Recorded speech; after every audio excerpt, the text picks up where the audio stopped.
जहाँ सच्चा प्यार है बेटा, चाहे नामदान लिया है नहीं लिया, देखा है नहीं देखा है, तो वो तो दर्शन होंगे, मगर प्यार होना चाहिए। बेटा बड़े महाराज जी के वक्त यहाँ एक अमेरिकन होते थे, डॉक्टर जॉनसन।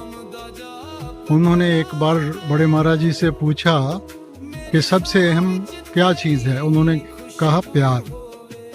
तो उन्होंने कहा कि कैसे मिलेगा। वो कहते मैं देता हूँ। तो उन्होंने कहा मेरे को भी दे दो। तो फिर बड़े महाराज जी ने उत्तर दिया कि जैसे आप काम करते हो उसके एवज में आपको पैसा मिलता है, तो जब आप मेरा काम करोगे यानी कि भजन सिमरन करोगे, उसके एवज में आपको प्यार मिलेगा।